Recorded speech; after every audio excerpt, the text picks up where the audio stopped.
खड़गे जी और राहुल जी की अध्यक्षता में 7 ऐसी स्टेट्स की मीटिंग हुई जहां पे इस यूएस डील का डायरेक्ट इम्पैक्ट और बहुत ज़्यादा इम्पैक्ट पड़ता है, जिसमें जम्मू कश्मीर भी है। और वहां पे ये डिसाइड हुआ कि हमें इन रियासतों में ख़ास तौर से बल्कि पूरे मुल्क में जनरली इस डील के जो असरात हैं वो लोगों तक पहुंचाने होंगे, क्योंकि ये ऐसी चीज़ है जो आम ग्रोअर या आम इंसान को नहीं पता है, टेक्निकल बातें जो इसकी हैं। तो उसी सिलसिले में आज हमने जम्मू में ये जो मीटिंग बुलाई है, ये पूरे जम्मू कश्मीर के 20 ज़िलों से लोग आए हैं, ख़ासतौर से डिस्ट्रिक्ट प्रेसिडेंट्स आए हैं और सीनियर लीडरशिप हमारी यहाँ पे है। एक तो हम इस पे बात कर रहे हैं और दूसरा इन बिटवीन में जो हमारे यूथ के प्रेसिडेंट उदय भानु चिब को जो गिरफ्तार किया गया है और उसके जो इम्पैक्ट्स हैं किस तरीके से किया गया है, उसके ऊपर भी बातचीत चल रही है। तो क्या फ्यूचर क्या रहेगा, मतलब इंडो यूएस डील हो, ये जो भानु प्रसाद, तो आगे क्या you are intensifying your protest? हमारा जहां तक ताल्लुक है कांग्रेस पार्टी का, जो हमने एक प्रोग्राम शीट बनाया है उसके हिसाब से हम हर जिले में, यहाँ पे तो कुछ जिले ऐसे हैं जहाँ पे सेब उगता है, कुछ ऐसे हैं जहाँ पे अखरोट उगता है, कुछ ऐसे हैं जहाँ पे धान है, जहाँ पे बासमती है, जहाँ पे और वीट है।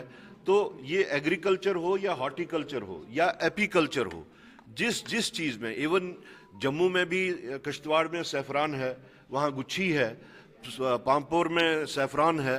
तो इस तरीके की जो डिस्टिंक्ट फ्रूट्स जहाँ जहाँ हुए और जहाँ जहाँ पे एग्रीकल्चर प्रोडक्ट्स हैं, हम हर ज़िले में जाके बराह रास्त वर्कर्स के साथ नहीं बल्कि हम ग्रोअर्स के साथ बात करने का प्रोग्राम बना रहे हैं।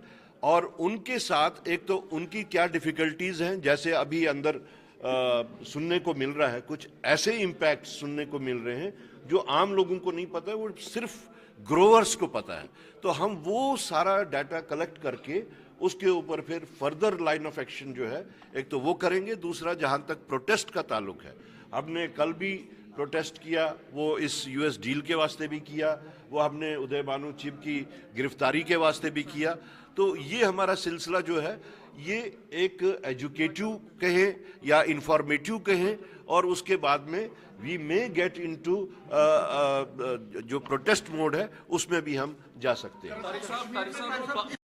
अगर हुला है, उन्होंने भी ट्वीट किया, उन्होंने कहा कि हम आपके साथ नहीं हैं, आप बड़ा उनको कर रहे हैं, उन्होंने फिलिस्तीनियों को मारा है इसराइल ने। तो इसको देखिए, इंडिया की स्टेटेड पॉलिसी जो है दैट इज प्रो फलस्तीन, और इसका जो श्रेय जाता है, जो the person who champion the Palestine cause in India was Mrs Indira Gandhi.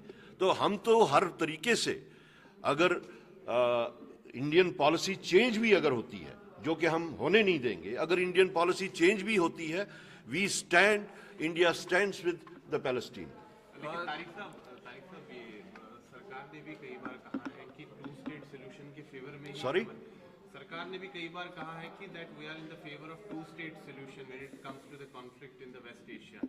तो सिर्फ डीहाइफिनेट हुए हैं, तो उसको लेकर आप क्या कहेंगे? डीहाइफिनेट हुई है पॉलिसी। देखिए, जहाँ तक पॉलिसी का ताल्लुक है, ख़ासतौर से हम अपनी इंडियन पॉलिसी का देखें, ये जो फ्लिप फ्लॉप पॉलिसी रही है गवर्नमेंट ऑफ इंडिया की, it has been detrimental in every respect. ये फ्लिप फ्लॉप पॉलिसी सिर्फ साउथ ईस्ट एशिया में नहीं है, फ़लस्तीन के वास्ते ही नहीं है। आप देख लीजिए हमारे सार्क कंट्रीज़ में किस तरीके से वो पॉलिसीज़, जिन पैरामीटर्स पे साउथ ईस्ट एशिया का सार्क जो बनाया गया था, किन पैरामीटर्स पे था, it was gaining strength every day. But after 2014 ये जो हेजेमोनियल पॉलिसी रही बीजेपी की या हमारे प्राइम मिनिस्टर साहब की, hegemonial policy, big brotherly policy, jackboot policy, उसकी वजह से हम पूरे मुल्क में, पूरी दुनिया में आइसोलेट हो रहे हैं। आप अगर संज्ञान लें, पीछे जो ऑपरेशन सिंदूर हुआ, कौन हमारे साथ खड़ा था? हमारे तो जो इमीडिएट नेबर्स थे, छोटे छोटे मुल्क like Bhutan, like Nepal, like Sri Lanka, even they did not side us. So what I mean to say is कि हमारी फॉरेन पॉलिसी जो है that needs to be revamped, that needs to be revisited. साहब मुझे एक चीज बताइए कि कांग्रेस पार्टी का इस पूरे विषय पर क्या रुख है? क्या आप चाहते हैं कि भारत और इजराइल के बीच मजबूत संबंध? नहीं, हम तो मजबूत संबंध की बात नहीं करते, हम ह्यूमन राइट्स की बात कर रहे हैं। हम उन चीजों की बात कर रहे हैं जिन चीजों के ऊपर फलस्तीन, प्रो फलस्तीन पॉलिसी रही है गवर्नमेंट ऑफ इंडिया की, जबकि जिसको जिसको आगे चलाने में सोनिया जी, अपना इंदिरा जी और यासिर अरफात ने जो पैरामीटर्स ड्रॉ किए थे, उन पॉलिसीज को आगे चलाने के हक में।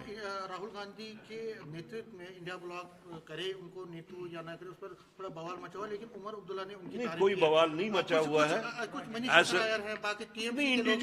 इंडिविजुअल्स की बात, अब्दुल्ला ने उनको सपोर्ट किया। ठीक है, इंडिविजुअल्स की बात करना जो है दैट डज नॉट मैटर। हाँ, अब आप उमर साहब की बात कर रहे हैं, तो उन्होंने इस चीज को एक्सेप्ट किया है, एक रियलिटी को एक्सेप्ट किया है, और इस रियलिटी को वो आप लोगों के सामने लाए हैं, तो अच्छी बात है। हिमाचल में जो कल विवाद हुआ, जो वीडियो सामने आए जी, हिमाचल में जो कल विवाद हुआ कि जो युवा कांग्रेस के लोगों को गिरफ्तारी जो हुई, उसके बाद जो दोनों प्रदेशों की पुलिसों के बीच जो वाद विवाद हुआ। देखिए, जहां तक ये वाद विवाद की बात है या पुलिसिंग की बात है, इस वक्त हम देख रहे हैं कि the entire country has been converted into a police state. आप उदय भानु चिब की गिरफ्तारी को लेकर देखिए कि protest is a constitutional guarantee, और वो प्रोटेस्ट किस किस शेप में होता है।